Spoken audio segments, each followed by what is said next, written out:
Assalamualaikum warahmatullahi wabarakatuh. Halo teman-teman, saya Nora Masita, jurusan Agroteknologi Universitas Syekh Kuala. Jadi di video ini saya sedang berada di salah satu kedai teh yang berada di kawasan Banda Aceh, tepatnya di daerah Lampung. Dan sekarang saya sudah berada bersama pemilik usahanya. Ibu, apakah Ibu boleh memperkenalkan diri Ibu terlebih dahulu? Saya Wina SW1. Saya pemilik kedai teh Kyoto, juga merangkap sebagai chefnya.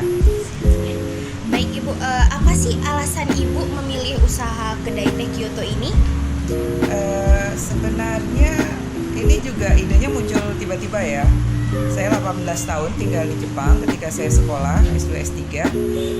Kemudian pulang ke sini, tiba-tiba saya kangen dengan makanan Jepang, tapi saya tidak menemukan makanan Jepang yang seperti ada di Jepang yang saya rasakan, karena banyak yang ada sudah mengalami modifikasi, sudah rasa Indonesia, bentuknya Jepang, misalnya sushi atau apa. Kenapa saya nggak coba buka sendiri, karena ini ada futsal juga. Akhirnya kedai ini kita buka. Selain itu juga saya hobi. Waktu di Jepang dulu saya suka makan dan mengajarkan masakan Indonesia untuk orang Jepang pada saat saya libur. Nah, jadi saya ingin orang-orang di Aceh ini juga bisa merasakan bagaimana rasa masakan Jepang yang pernah saya rasakan di sana, rasa yang asli. Nah, boleh nggak Ibu ceritakan gimana sih jalannya usaha dari awal gitu sampai saat ini itu gimana sih Bu? Ya, kebetulan saya buka ini pada bulan Maret 2020. Pas saya buka ini tidak lama pandemi, harus lockdown. Itu tantangan pertama ya, baru buka, masih belum punya pelanggan tetap, masih baru 1-2, tiba-tiba pandemi. Nah, dan kita juga masih membaca pasar ya waktu itu dengan menu yang sedikit, tidak banyak. Kemudian pandemi, sempat lockdown juga ketika waktu itu kafe-kafe dilarang buka. Selain masakan Jepang, kita juga ada makanan Aceh seperti bumbu kanji pedah, bubur tradisional khas Aceh besar yang sudah sulit didapat. Jadi kita menjual di sini. Kalau bubur kanji rumbi mungkin banyak ya. Jadi itu alhamdulillah pelan-pelan orang sudah datang, terus dari mulut ke mulut lewat media sosial. Kita sekarang sudah punya pelanggan tetap yang kita udah tahu, kalau orang ini dia senangnya ini udah ya, alhamdulillah. Dan kebanyakan pelanggan kami adalah keluarga dan mahasiswa. Kalau boleh tahu nih Bu, jumlah omset per bulannya ini berapa?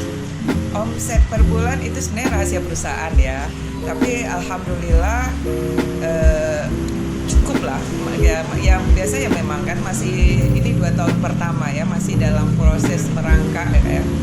Jadi kira-kira ya masih ya boleh lah gitu. Nah, untuk saat ini jumlah karyawan di kedai teh Kyoto ini ada berapa ya? Karyawan saya cuma 2, karena kedai teh Kyoto ini konsepnya seperti kedai-kedai yang ada di Jepang. Jadi konsepnya kedai kecil, tidak banyak mejanya. Jadi kami bisa berkomunikasi dengan pelanggan. Jadi tidak hanya menyediakan makanan Jepang, tapi kita juga memperkenalkan budaya Jepang. Oh begini, kalau makan ini tradisi begini. Jadi itu. Nah, ini selanjutnya ya Bu, suka duka dalam menjalani usaha ini seperti apa ya Bu? Suka duka dalam menjalani suatu usaha, apalagi rumah makan, kafe atau kedai seperti ini adalah pelanggan ya.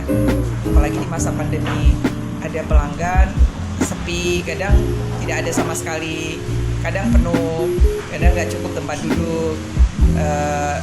Kadang karena tidak cukup tempat duduk, kita terpaksa menolak atau meminta tamunya menunggu. Atau ketika sepi sama sekali, apalagi pas saat lockdown baru buka, orang masih takut-takut. Tapi kita tetap buka, berusaha menjalankan prokes. Terus juga ketika merekrut karyawan, saya ingin karyawannya yang bisa dipercaya dan tidak sekedar kayak batu lompatan gitu. Dan mencari yang benar-benar seperti itu juga susah. Nah, untuk pertanyaan terakhir nih Bu, harapan khusus kepada mahasiswa terkait dunia wirausaha itu boleh kasih tahu dong? Sebenarnya kalau di luar ya, apalagi kayak di Jepang, mahasiswa itu banyak yang membiayai kuliahnya sendiri selain mendapatkan beasiswa atau apa. Mereka itu dengan berwirausaha atau bekerja part time.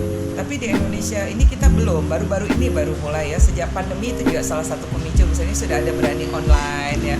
Sebenarnya untuk memulai usaha itu harus punya keberanian, kita harus punya target. Target kita katakan membuka warung kopi. Warung kopi seperti apa? Kalau warung kopi biasa mungkin banyak. Jadi apa keunikan yang bisa kita jual ke orang? Apa daya tarik dari kita? Jadi kira-kira kemudian pasar kita, berapa modal yang kita butuhkan? Jadi nggak perlu ini. Sekarang mungkin saya pikir lebih mudah karena zaman sekarang medsos ada.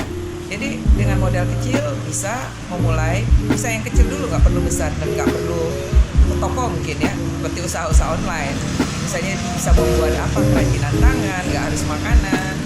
Jadi bisa kita jual melalui medsos. Jadi sebenarnya sekarang jauh lebih mudah dibanding dulu. Untuk iklan kita tinggal pasang medsos, share ke kawan-kawan, ya itu ya. Nah, terima kasih Ibu telah meluangkan waktunya kepada kami untuk mewawancarai Ibu. Dan juga teman-teman terima kasih